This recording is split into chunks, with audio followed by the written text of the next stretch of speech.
I'm Father Mariano Ruiz, missionary in the United States. Today, February 1st, 2025, we celebrate the third Saturday in Ordinary Time, and we take the Gospel from St. Mark. On that day, as evening drew on, Jesus said to his disciples, "Let us cross to the other side." Leaving the crowd, they took Jesus with them in the boat just as he was, and other boats were with him. A violent squall came up and waves were breaking over the boat, so that it was already filling up. Jesus was in the stern, asleep in a cushion. They woke him and said to him, "Teacher, do you not care that we are perishing?" He woke up, rebuked the wind, and said to the sea, "Quiet, be still." The wind ceased, and there was great calm. Then he asked them, "Why are you terrified? Do you not yet have faith?" They were filled with great awe and said to one another, "Who then is this whom even wind and sea obey?" If God is the ultimate cause of all things, and we understand this by basic theology, including here storms, then He's not only the one who can change the weather. Here we, in the Gospel of today, calming the storms. He's also there, allowing it, creating it, all the storms that they had crashed boats. God is the one who allows the storms and the one who calms down them. And to have faith doesn't mean then that there is absence of storms, but it is to accept the storms and also that it comes down, so He is present in both.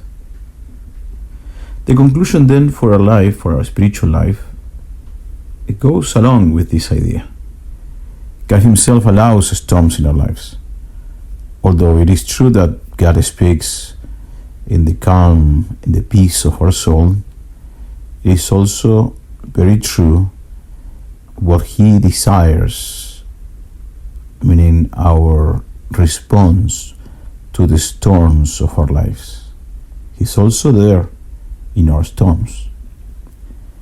When the storms rage and seem to overcome us, we can imagine also God in the same situation as we see in the Gospel of today, reclining in a cushion while we are going through the storms, maybe with fears, suffering in some way.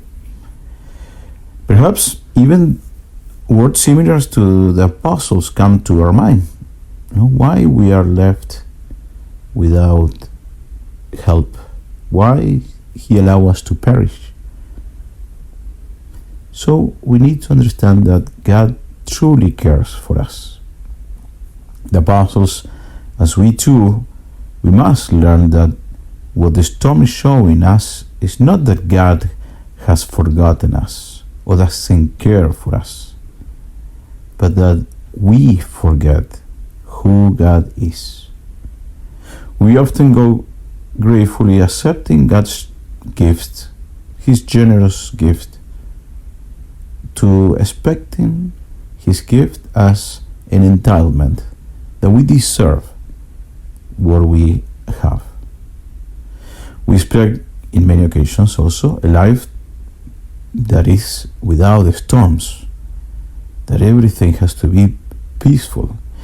And even we have that idea that if our life is good, it's because there is no much noise or much storms.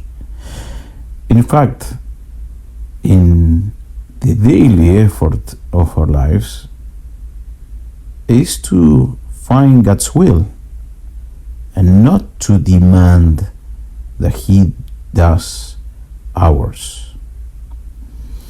God, if we said that He is present also in the storms, then also He has to be present when things comes down, and He does calms our storms. In time, we look back and see what we were supposed to learn from each of the storms of our lives.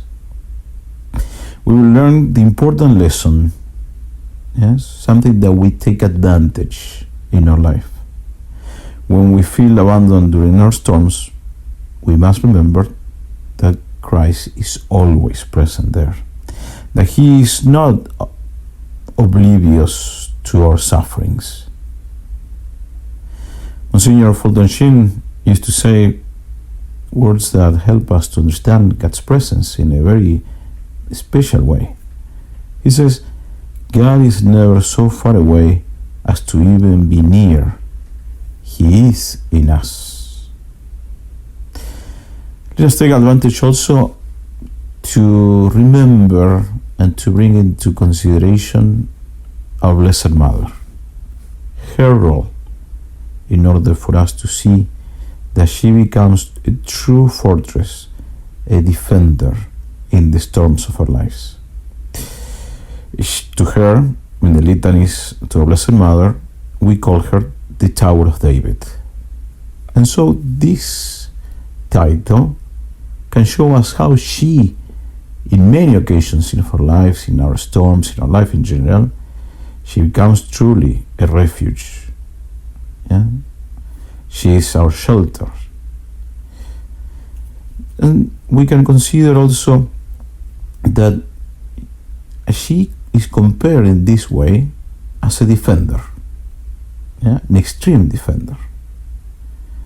When we see that our charity is growing cold in our soul, when faith becomes extinguished, it seems that everything is collapsing in our spiritual life, Our Lady always reminds us that she is the one who is protecting us against the storms. That is why she is also called the refuge of sinners and the help of Christians, two titles that are linked to this one that we just considered in regards to become the Tower of David. So she's always helping us to see things according to the way that God wants us to see.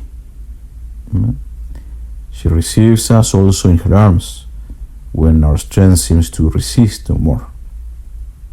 She is the refuge in times of temptations, in times of storms. So today, let us ask for the grace to trust in God and to keep ourselves in God's presence, especially in the most difficult moments, so that we may come to share in His own peace and rest.